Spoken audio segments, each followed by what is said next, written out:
The influence Plugg has had on the music industry is insane. I don't think it's talked about enough. Originating with people like MexikoDro and Playboy Carti, it's birthed multiple subgenres and received countless mainstream cosigns.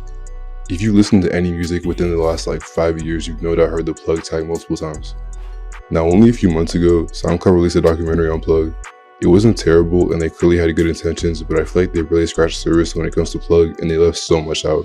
So in this video, I want to really delve into the origins, the pioneers, and all the controversy in between.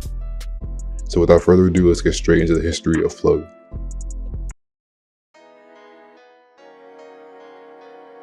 If we go all the way back, you can really tell that the blueprint for Plugg was laid out by artists like Beethoven and Gucci Mane, but Plugg itself didn't really gain its own identity until 2013. And this was spearheaded by one of the most legendary music collectives of all time, the Beat Pluggs. Now Pluggs, as they were originally called, was a producer collective founded in 2013.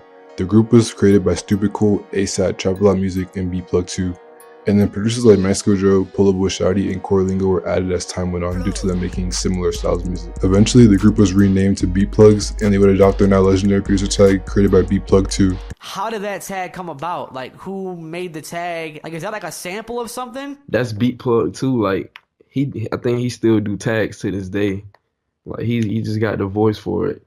But yeah, that's his original voice. He recorded on his microphone. He said I think it was Beat Plugs, and then I guess when Dro got in, he wasn't fucking with that, so he chopped off the beat and then just had plugs. The Beat Pluggs would get some early placements in Kodak Black, Lil Yachty, and of course, Playboy Carti. Tell these niggas chill, man. Talk these niggas chill. Nigga want beef, I always keep the steps. Carti is one of the most important parts of the early Plugg wave. Smash Part 2, released in December 2014, was one of the first Plugg tracks ever made. The beat was produced by MexikoDro and it would spawn a rapper-producer duo between the two that would come to a head in 2017. Dro and Carti ended up falling out due to Dro never receiving payment for any of the songs he produced for Carti, which unfortunately is something that Carti was known for at the time. Carti also got mad that Dro was letting other artists besides him use Plugg beats, which is a really weird thing to get mad about since it's not like Dro is going to exclusively give you beats. But beef aside, the impact Carti had on blowing up Plugg was huge. As a result of his Carti association, Dro himself would also start to gain attention. To most people, I'd say that Dro was seen as the face of Plugg, but he was by no means the first person to make it. But it really is his contributions that made Plugg what it is today. Pretty much everybody in the Beat Pluggs group has credited Dro for inspiring their work, and his distinct drum patterns and melodies, which you would derive from games like Paper Mario, are essential parts of modern Plugg.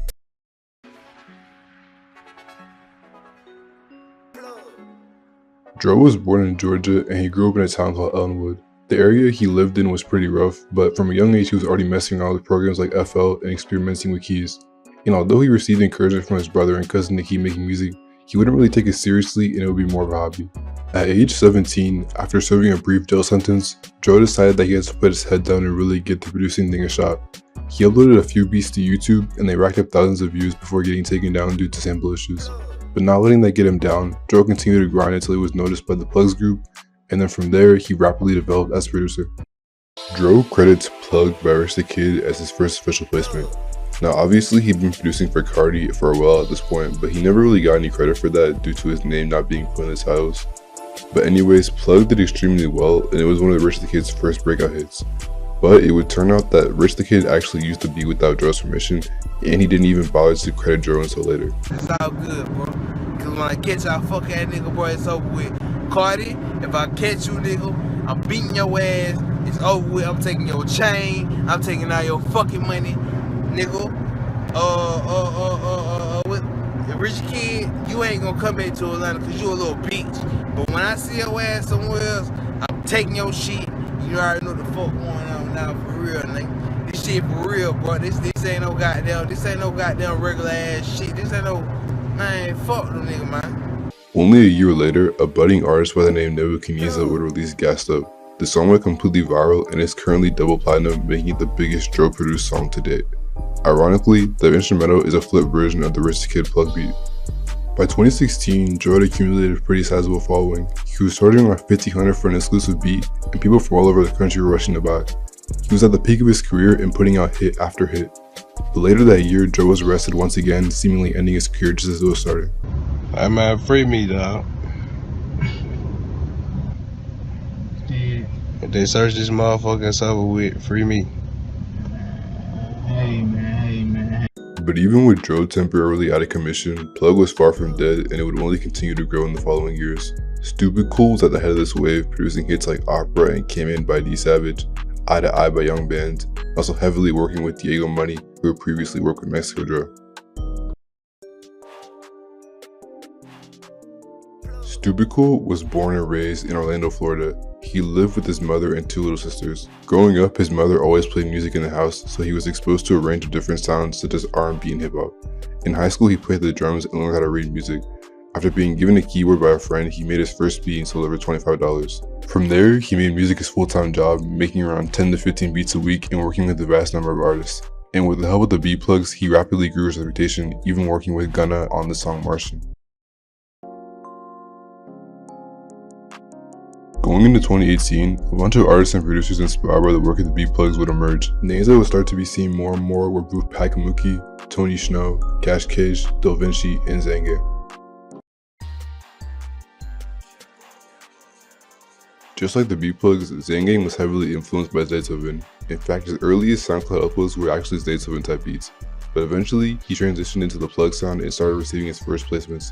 Some of his earliest collaborators were young bands Slimecito and Wyland. The big difference between XanGang and other Plugg producers at the time was his innovativeness. He wasn't just cloning MexikoDro and StoopidXool, he was putting his own spin on what they started. It was this creativity that led to the next evolution of Plugg, Pluggnb. Now Pluggnb, as stated by the name, is a mixture of R&B and Plugg.